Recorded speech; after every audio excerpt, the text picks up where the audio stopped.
para mim. Eu sempre digo isso porque tudo aquilo que eu tenho que trabalhar em mim, eu acredito que alguém tenha que trabalhar também em si, correto? E eu estava vivendo uma situação de mágoa no começo do ano, e então uma amiga chegou para mim e falou: o que você está sentindo? E eu dei 10 nomes diferentes.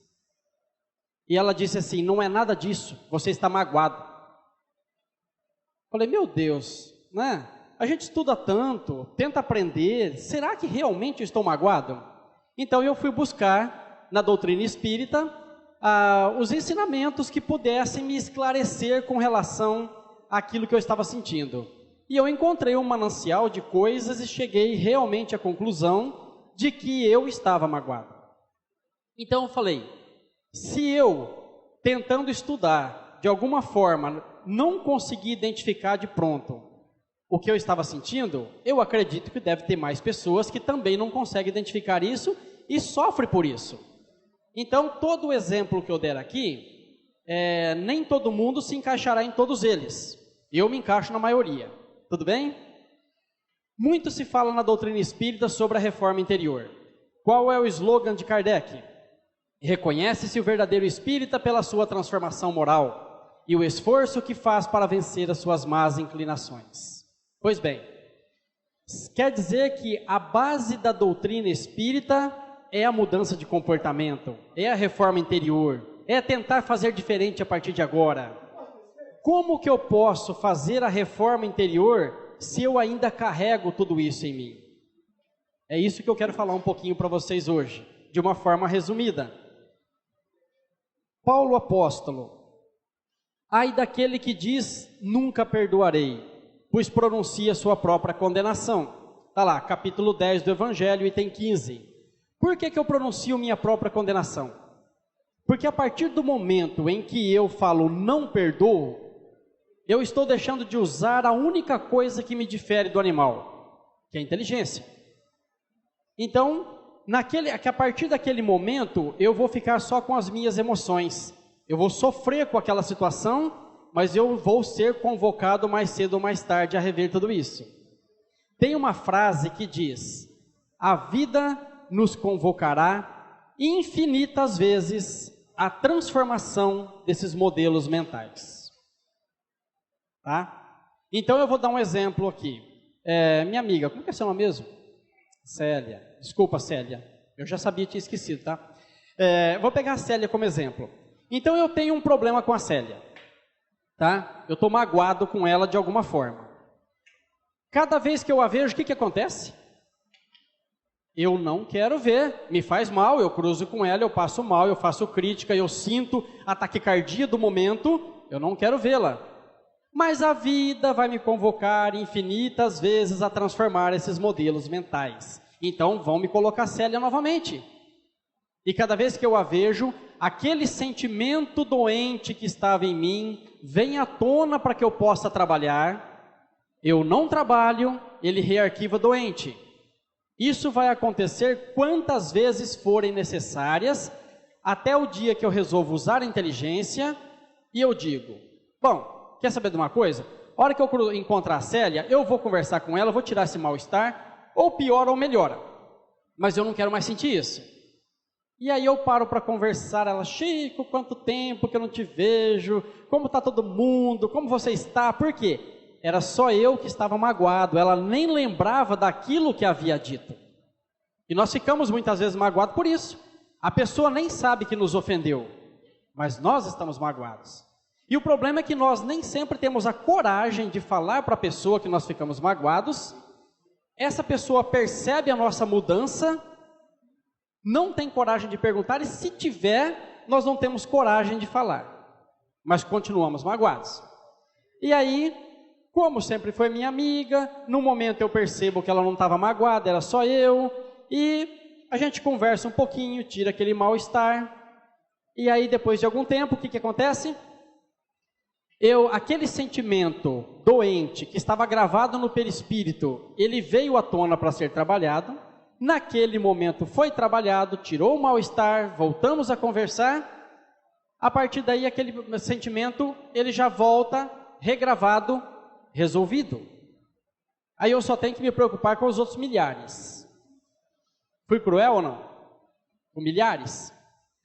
Há quantas encarnações nós estamos aqui? Centenas, milhares de encarnações nós já tivemos no planeta Terra.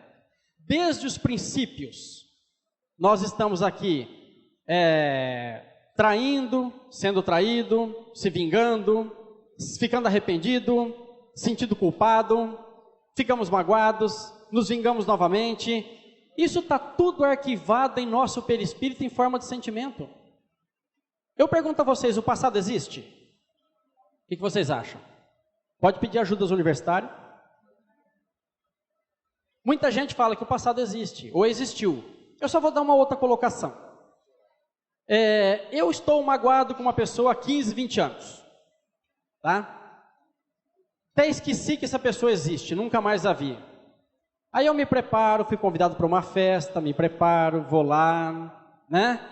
Vou encontrar os amigos, ter algumas horas agradáveis. Quem que eu vejo quando eu chego no salão? A criatura, né? O que acontece conosco? Já começa a dar taquicardia, sudorese, e eu já chamo um amigo do lado, eu falo, o que aquela pessoa está fazendo aqui? Você não sabe o que essa criatura fez para mim. Quer dizer, eu volto a sentir exatamente o que eu senti no primeiro instante, e eu pergunto, cadê o passado? Nosso passado está aqui. Quando fazem regressões, as regressões é sobre aquilo que nós temos guardado em nós. Eu não volto lá naquele tempo, ficou gravado aqui. Então eu preciso trabalhar esses sentimentos, porque os milagres não vão acontecer. Jesus não disse, faça uma prece que eu resolvo o teu problema, ele disse, ajuda-te, e o céu te ajudará, não foi? Eu tenho que fazer a minha parte, porque a semeadura é livre, a colheita é obrigatória. Não terá perdão das minhas ofensas, como nós fomos treinados por milênios a acreditar. O perdão que Deus oferece para nós é uma nova oportunidade na reencarnação, para que possamos nos redimir com aqueles que um dia tivemos atrito, e já nos coloca dentro da família para isso, não é? Cada um de nós aqui não sabe onde o nosso sapato aperta? As dificuldades que nós temos, seja no trabalho, em casa, na rua, com os amigos, com os parentes, cada um de nós sabe. Está ali a oportunidade de fazer diferente a partir de agora. Fugir não vai adiantar. E nós vamos ter que rever tudo isso. Tá?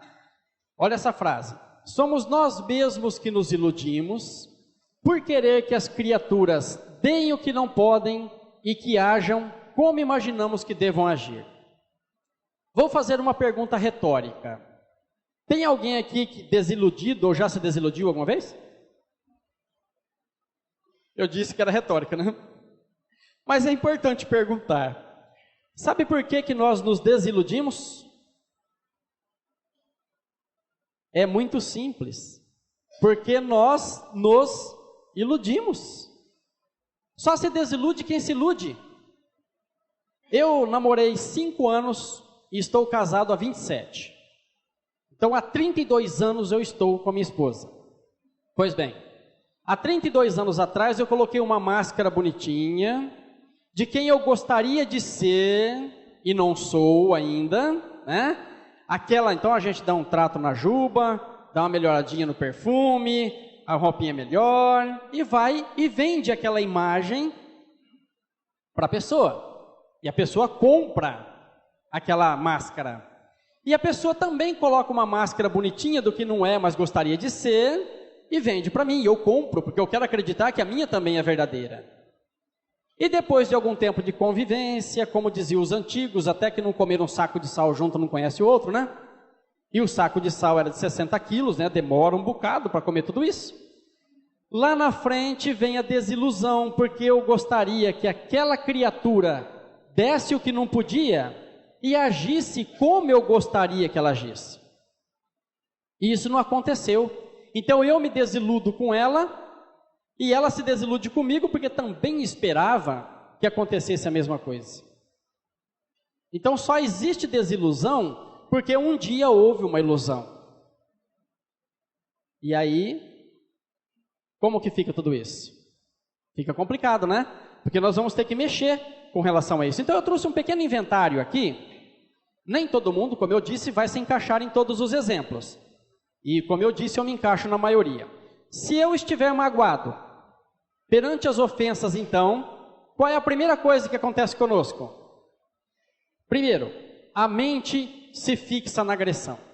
Quando nós estamos magoados, todo momento nós estamos lembrando daquela pessoa. Você vai comer, aquilo incomoda, não desce.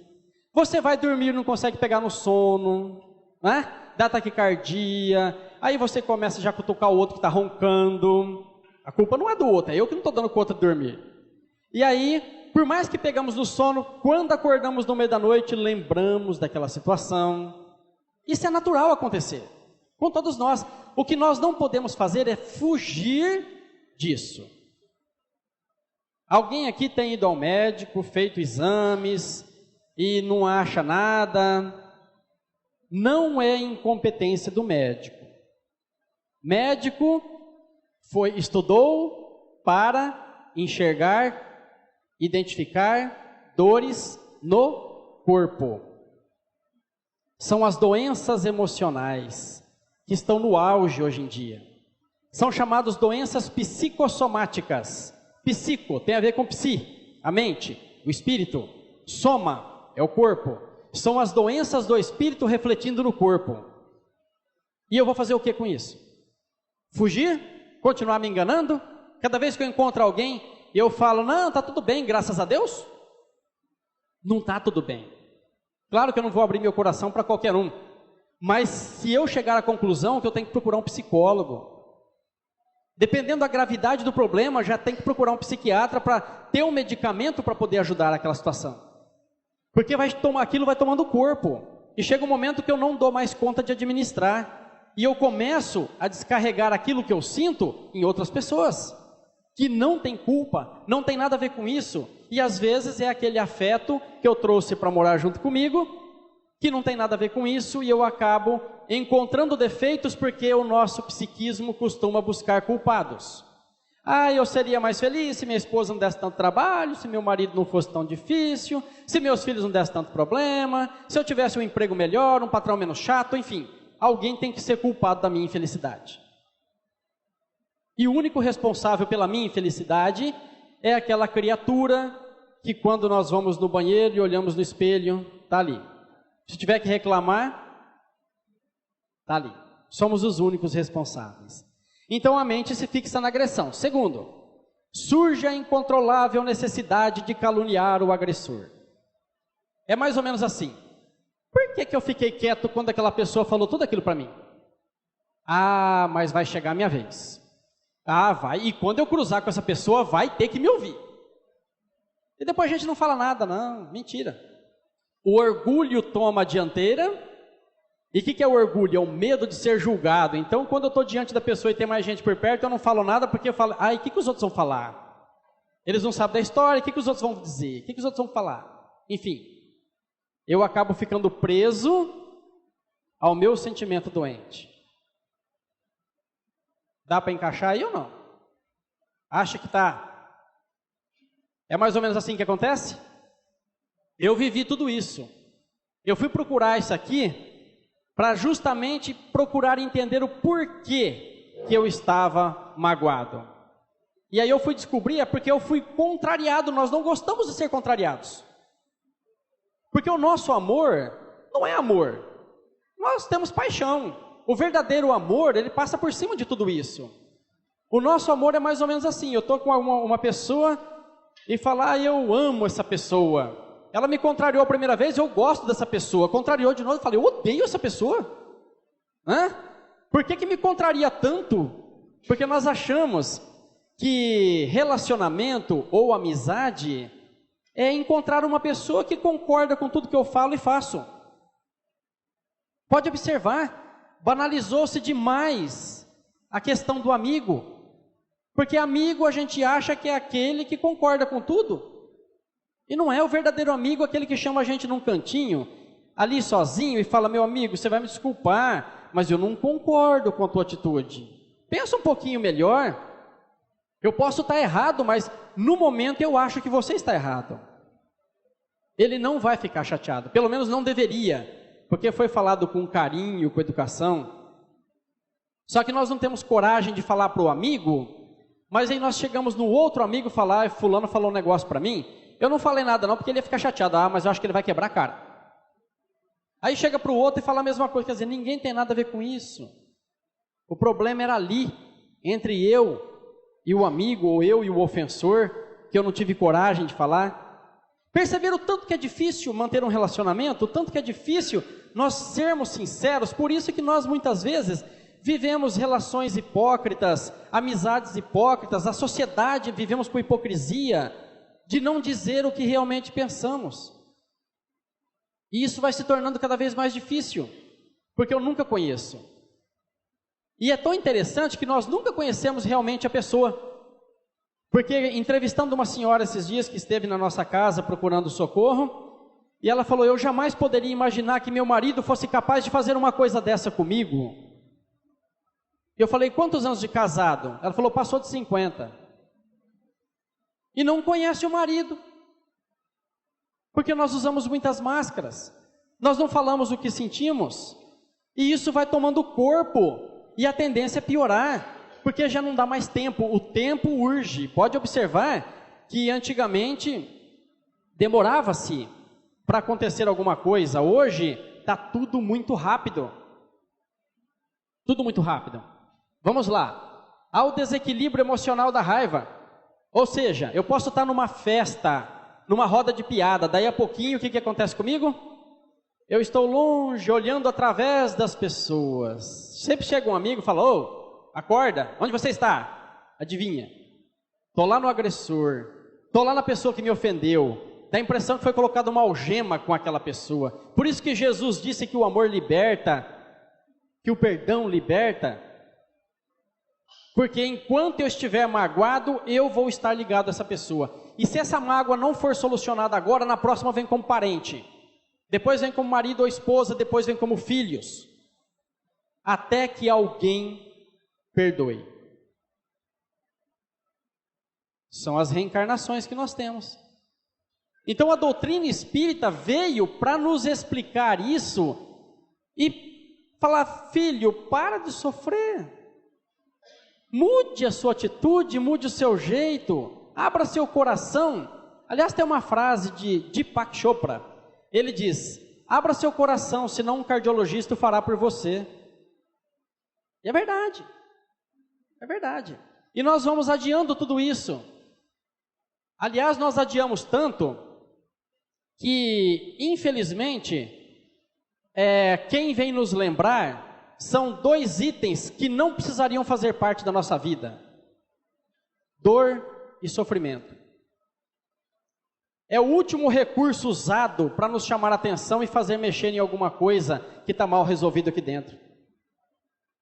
Temos preconceito para tudo hoje, temos julgamento para tudo, mas a hora que bate a dor, nós quebramos tudo. Ah, está doendo agora, né? Fala, você vai lá no centro espírita, toma um passe, ajuda muito, faz um tratamento na casa. Não vou lá não, lá é macumba, né? Quando bate a dor, a pessoa sai correndo, ela procura um banda, candomblé, saravá, olhadora de sorte, ela vai para todo lado, porque está sofrendo, está doendo, não é? A gente quebra todos os preconceitos, quer dizer, não precisaria ter esperado a dor e o sofrimento, poderíamos ter feito isso antes, mas o problema é que nós não saímos da zona de conforto, aí é que está o problema, né? Aí cria-se a insegurança para com os futuros relacionamentos. Vou dar um exemplo aqui. Vamos ver se vocês usam a mesma desculpa que usam em todo lugar, tá? A mesma frase pronta. Quando encontra um amigo ou um parente que faz tempo que não vê, a pessoa fala, nossa, você está sumido. Vocês também usam aquela frase assim, a minha vida está uma correria? Usa a mesma frase, né? Cai como lá, né? Não muda nada. Então, mas não está tão correria assim não, dá tempo de assistir novela, jornal, outro tipo de programação, que muitas vezes não aproveita. Até canal pago está difícil de achar alguma coisa que presta hoje em dia. É porque eu não quero estar em contato com as pessoas. Se tem uma coisa terrível, é a gente ter um amigo, um parente ou um conhecido, que nós temos que medir as palavras para conversar com aquela pessoa, porque meia palavra ela já fica magoada, não é? Ela já cruza os braços, faz beicinho, fala, também não brinco mais, não é? Atitude literalmente infantil. Não é terrível a gente ter um conhecido assim? Só que nós estamos falando de doutrina espírita. Nós estamos falando de reforma interior. E eu tenho que fazer a pergunta, será que não sou eu essa pessoa? Será que não sou eu que fico magoado com muita facilidade, por isso que eu não quero estar em contato com as pessoas? Será que não sou eu que faço muito rodeio para poder falar alguma coisa, porque se alguém vier falar comigo, eu vou ficar magoado? Então eu prefiro me isolar? Nós temos que nos questionar sobre isso. A doutrina espírita veio para isso. Para nos mostrar o que deve ser mudado. O que está bom, mas o que não está bom, se eu não estou completamente feliz, alguma coisa tem que ser alterada. E aí, isso vai ter que ser mexido. Vamos lá. Está pesado ou não? Porque vai piorar. Torna-se o campo mental acessível a inimizades desencarnadas. Toda pessoa pessimista, quando ela está magoada, a faixa vibratória dela cai, ela fica negativa. E ela abre campo para inimizades desencarnadas. Ela fala assim, eu preciso ir no centro hoje tomar um passe que eu estou pesado, eu estou carregado, né? Aí ela chega aqui e não muda a faixa vibratória. Ela fica aqui, o obsessor ficou lá fora, e ela assiste a palestra, toma um passe, melhora, mas a hora que sai o obsessor está lá, vai de mão dada embora. Porque não saiu da faixa vibratória. Precisamos aprender a sair da faixa vibratória. Mas para isso precisamos vir ao centro, não esperando milagres, esperando informações para que eu possa mudar o meu jeito de ser. É a reforma interior de Kardec. Então quando eu chego aqui, falo, bom, e lá dentro eu vou poder repensar. Eu vou tomar o passe que vai me aliviar, vai destruir as energias deletérias que está comigo, vai afastar as entidades e automaticamente eu saio numa faixa vibratória melhor, não vou nem ser enxergado por aquele obsessor. Precisa ser modificado. E fechando, oportunizam-se doenças físicas decorrente do teor energético de sentimentos primitivos. No livro O Autodescobrimento, de Joana de Ângeles, através da psicografia de Divaldo, ela fala que uma mágoa alimentada por muito tempo pode danificar células que estão nascendo em nosso corpo. Elas tentam se regenerar pela sua natureza. Eu continuo alimentando aquela mágoa e essa célula pode se desenvolver uma célula cancerígena e eu desencarnar por um câncer. Falar, estava na minha programação reencarnatória. Às vezes não. Às vezes eu morri por não perdoar. Arruma um culpado para isso. É difícil, né? Então, eu vou passar um pequeno vídeo rapidinho aqui, só para a gente ver se a gente se identifica com algum deles aí. Eu me identifico com os grandões.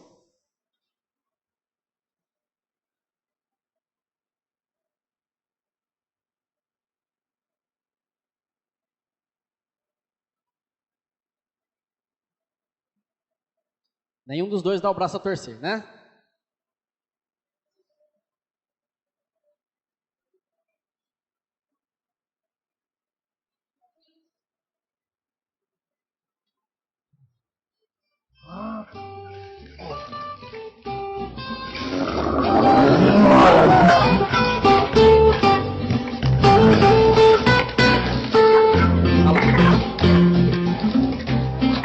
Vocês também fazem isso em casa?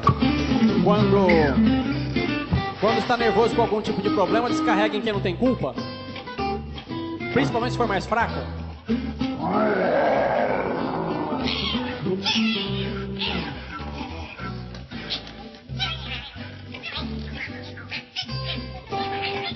Não tem argumento contra quem está nervoso.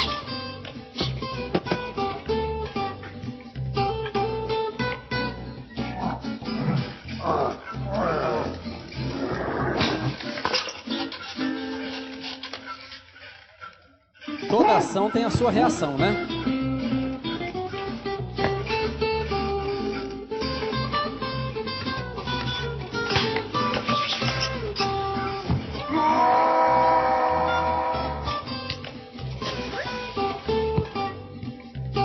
Olha que interessante. A mesma situação, será que eles vão reproduzir o comportamento ou fazer diferente?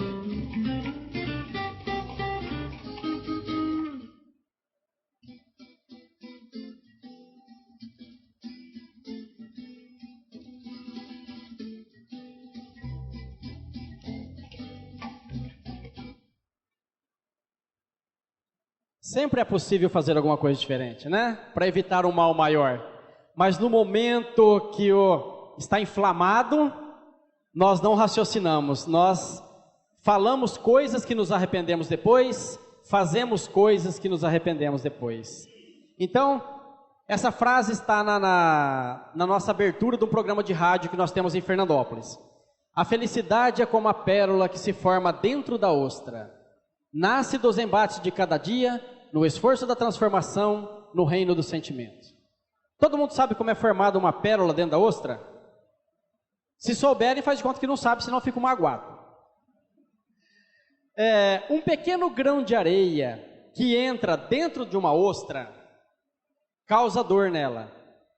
E quando ela sente dor, ela produz uma substância que se chama nácar. E ela então envolve aquele grão de areia naquela substância. E envolve de novo, e de novo, e de novo, até formar a pérola. Quer dizer que a pérola é o resultado da dor que a ostra sentiu. É fruto da dor da ostra, não é?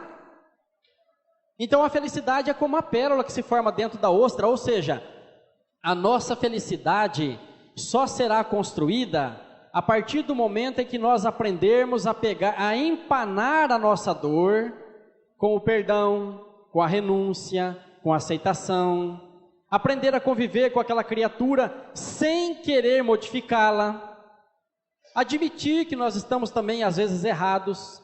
Admitir que mesmo quando nós estamos certos, nós temos que respeitar a opinião do outro, porque o outro não está defendendo uma mentira, ele está defendendo a verdade dele, que é muito importante para ele. Aí fala assim, então quer dizer que eu tenho que ser conivente com os erros e as brigas? Não. Mas eu tenho a obrigação de colocar o meu ponto de vista. Eu penso assim, mas eu não tenho o direito de exigir que o outro faça como eu acho que é certo.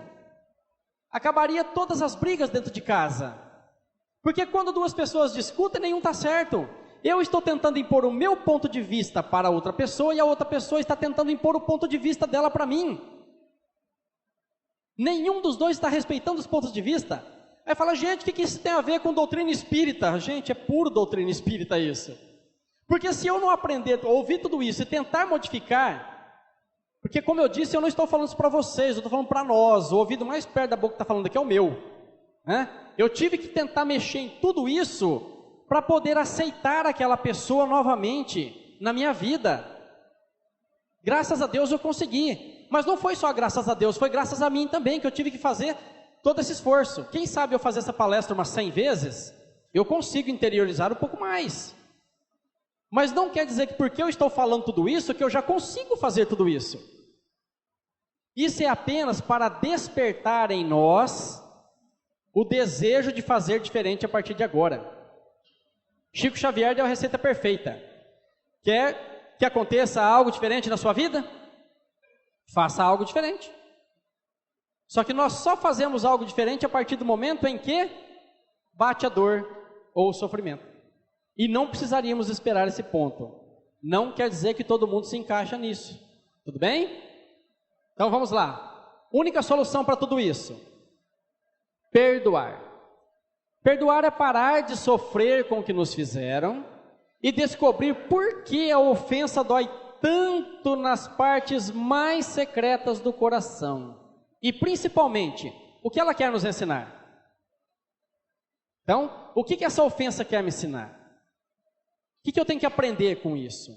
Porque o meu sofrimento vai depender do tempo que eu demorar para resolver aquela situação.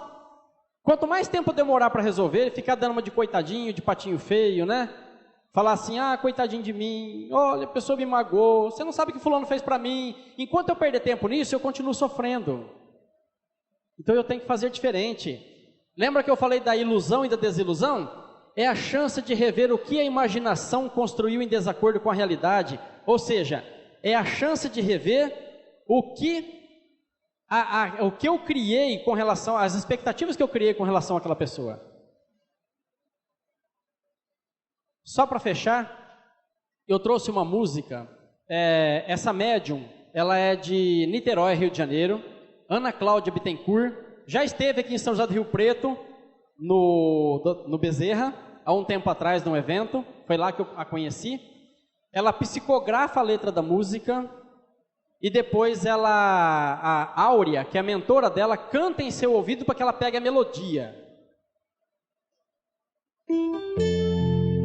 A letra dela completa tudo aquilo que eu acabei de falar agora.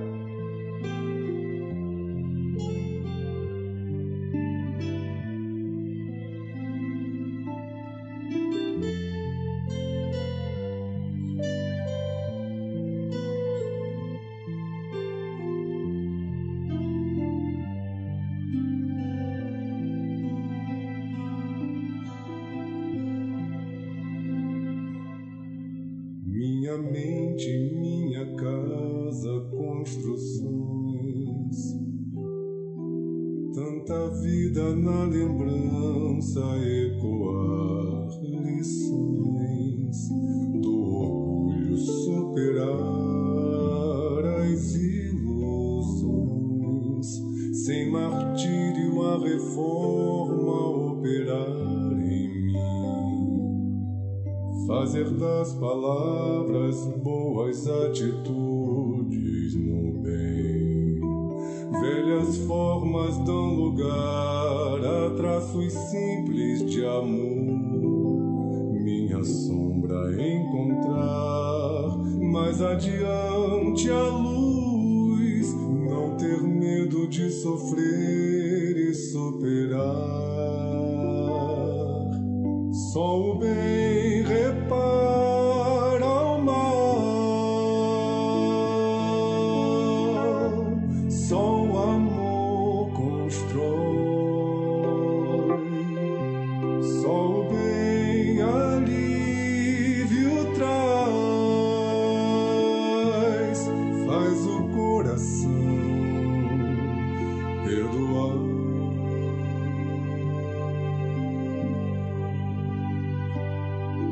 Minha mente, minha casa, construções,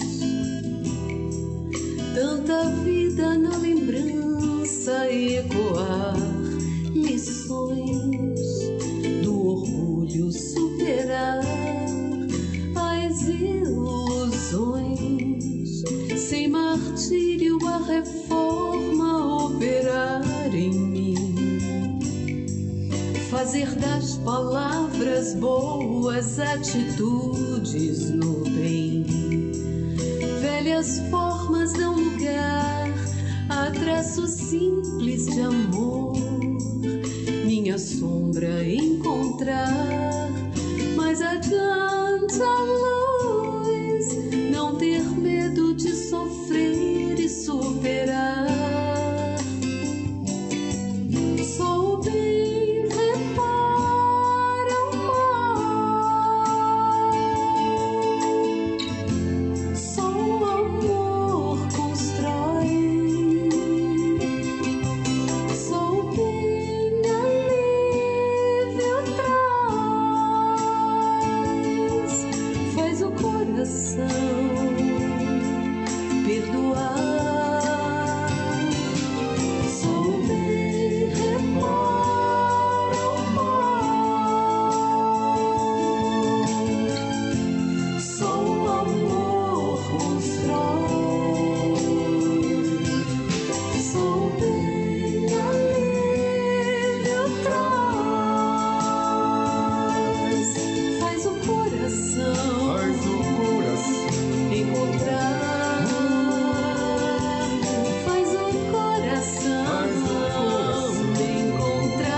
Só o bem alívio traz, Só Ele nos ajudará a encontrar a paz. Então esse é o recado que eu tinha para dar para vocês essa noite. Fazer diferente a partir de agora, sem culpas. Porque nós alimentamos demais a culpa. Enquanto eu fico focado na culpa, eu não estou focado na reparação do erro. Então, sem culpa. Vamos acabar com a culpa. Vamos tentar fazer diferente a próxima vez. Essa é a proposta. Não interessa, Jesus nos aceita como nós somos, conhece perfeitamente o nosso perfil, a espiritualidade superior também nos conhece. Não vai nos julgar, não vai nos apontar o dedo. Não vai, simplesmente aguarda para que tomemos a decisão de fazer diferente a partir de agora. Então que Jesus nos abençoe e dê a sua paz. Obrigado.